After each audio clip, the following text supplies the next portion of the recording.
Welcome back sa Taong Bahay, mga bay. Usapang derma tayo ngayon with Doc Elaine Galvez. Great morning! Good morning sa iyo, Abay Julie, at sa ating mga kataong bahay. Good morning po. Nako, interesting mga bay. Ang topic natin for today, common skin disease para sa mga bata. Nako, isa na dyan ang mamaso. Ay, yan ba yung nagtutubig-tubig? Yes, Abay Julie. Ang mamaso or yung tinatawag natin na impetigo. Okay. Yan. Ito mamaso yung, na lang. Mamaso na lang. Sige. Sige. Itong mamaso ay common talaga sa mga bata. Lalo na ngayon mainit. Uso ang sipon. Ngayon, nakikita nyo, parang syempre sila ay pasintabi po, baka may nag-aalmusal. Yung mga bata na hindi agad napupunasan ng mga magulang, nasa labas, nasa kalye naglalaro, at mainit, sila mahilig imbis na punasan panyo ng tissue na itatapon, yung kamay ang ginagamit, madumi ang kamay, at nagkakaroon po talaga ng bacterial infection. Tapos meron silang mga laro, yung mga touching whatever, touching rubber, or lahat ng may skin contact, nakakahawa po ito. So ito ay common among kids primarily because may skin contact. Alright? And ito, hindi virus, hindi fungus, but this is caused by bacteria. Bacteria. Sabi nila, doktora, pagka daw bacteria ay mas mahirap gamutin. Tama Actually ba? po, mas mahirap gamutin kasi madaling kumalat kung hindi maagapan. Alright. Ayan, kung mapapansin nila, nakita nyo yung, ang pinaka-pathognomonic or yung makikita natin, yung tinatawag na para siyang honey-colored na mga crust or yung parang langib-langib. Usually yan, ang pinaka-common actually dito sa upper lip kasi sa may malapit sa ilong.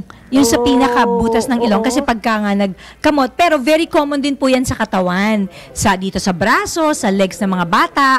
Dahil kung ano yung naaabot ng kamay nila at nakakamot nila, so very common yan. Magsisimula yan sa parang butlig na namumula. Tapos nagkakaroon ng vesicle or yung tinatawag nating pagtutubig, no? And then pag yan ay natuyo, kaya parang tinawag na mamaso, para siyang pinaso ng sigarilyo. Yung para siyang nakadikit na merong langib na honey-colored or golden brown. Meron siyang kulay. Golden brown yung crust niya. So, yaan yung mamaso. Ngayon, ang mga nanay, syempre, talagang tuturuan talaga natin basic Abay Julie, hygiene. Yun. Kalinisan sa katawan. Yun. Ngayon, pagka nakikita kayo nagsisimula, nagtutubig-tubig, sasabihin nila, naku, mahal yung magpa-derma, mahal yung mga antibacterial. Ano yung unang gagawin? Yan ang magandang pag-usapan. Sige. Magpakulo lamang na 1 litrong tubig, 1 kutsaritang asin, pakuluan, boil and cool for a few minutes. Pag maligam-gam na, ilanggas ka, Julie. Abay Julie. Opo, ilalanggasin. Lalanggasin. Yes, kasi that's the best antiseptic na pinakamura. Walang masyadong gastos. Pero syempre, pag kumalat na yan, dahil sa hindi nga natin naagapan, talagang may nilalagay tayong mga antibiotics na pamahid muna. Topical, yung mga mupirocin, yung mga topical antibacterial na nabibili naman natin sa over-the-counter. Pagka ba yun na ilagay, ay gagaling na agad? Gagaling na, pero syempre yung iba kasi, pag naglagay ng 1 beses, tapos na. Hindi na nila inuulit. So, dapat twice a day for 7 days. For 7 days? Yes. Para twice a day? Total yung paggaling. At of course, sasabihin natin yung mga bata, huwag magkakamot. Pwede nating resetahan ng mga antihistamines, like yung para mapigilan yung kate. Lalo na sa gabi, kasi baka hindi nila alam nakakamot nila. Yun. Doktora, may sinasabing iba sa ating mga abay na pwede daw ipanglangas. Yung nag-boil ka ng guava. Actually, nung araw kasi, marami tayong mga halaman, ganyan. Kung alam mo naman sa Metro Manila, minsan sa kakahanap pa ng guava leaves, baka kumalat na yung infection. So, asin na lang muna. Asin! That's the best. Panlinis, panlanggas. At masakit yun, doktora. May konti lang na hapde, pero napaka-effective. Mabilis magpatuyo talaga. Kasi yung ating loob ng katawan na, made of saline kung tawagin or saline solution na asin na tubig na pinag-combine. Yan mga bay. Alam naman natin isa ang asin sa talagang hindi dapat na mawala sa ating kitchen. Correct. Kung baga, ano yung maiisip mo na readily available, na mura, na makakatulong. Yun ang lagi nating sinasabi. Any nagtutubig na may bacteria, maganda talagang panglinis at panglanggas yan. Yan. Sige. Okay. Ang isa pa sa karaniwang problema ngayon ay K-U-T-O, kuto. Kuto. Kuto, mga bay. Sasabihin ko ulit yung para magandang pakinggan. Sige. Pediculosis capitis. Kuto na lang. Sige. Masaya talaga tayong dalawa. Po. Okay, syempre po, kuto. At pag-usapan natin, kasi may kuto sa scalp, dun sa anit, sa mga mabuhok na area. Meron din yung sa katawan or yung scabies, galis aso. Okay. So, yung sa ulo, dahil sa init nga, tapos yung mga bata mahilig maglaro sa labas, nagdidikit sila, naghihiraman ng suklay, lalo na yung mga babae. Di ba mahilig sila magbahay-bahayan? Doktora, pag hindi nagpahiram, suplada ka naman. Ang damot mo naman. Oo, ganyan. Mamaya mabuli pa na. Masyadong delikado. Pero turuan po natin, lahat ng mga bata, na kailangan may sariling suklay. Meron silang sariling gamit sa katawan. Hindi naman siguro pagiging madamot. Basta turuan natin, bawat isang bata ay may kanya-kanya kayo dapat. Siguro yung hindi naman kailangan mamahalin. Pinaka-cheap na suklay, pwede na yan. Pero wag mag-share. Kasi nga, ito ay lumilipat-lipat, no? Etong pediculosis capitis or kuto na kailangan talagang gamutin ng mga tinatawag nating pamatay kuto, no? Yung mga Linday na shampoo. Pero pag ganito ang problema, magpakonsulta kayo sa dermatologist kasi may nirireseta talaga na pamatay kuto. Talaga. Tapos pag sinuyod mo yan, nakikita mo patay talaga lahat ng kuto. Talagang medyo yan, 'di ba?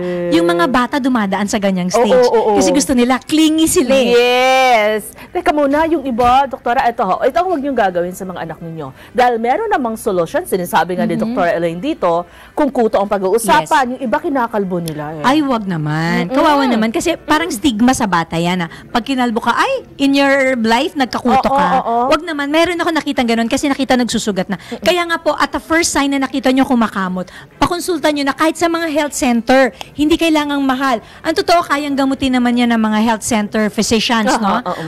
Meron talagang nire-reseta na pamatay kuto kasi pagkamot ng kamot at nagkaroon ng bakterya, yun na naman. 'Di ba? Sabi ko nga, anong unang gagawin? Langgasin agad. Kahit sa sa scalp yan. Langgasin agad ang tubig na may asin. Pero para makontrol yung talagang pangangate, bibigyan ng antihistamine, bibigyan ng pamatay kuto. Yun. At sa katawan, by Julie, yung tinatawag na galis aso or scabies. Very common to. Alam nyo, sa pag-iikot namin sa mga mataong lugar, alam mo naman dito sa atin, lalo na sa Metro Manila, usong-uso yung scabies or galis aso.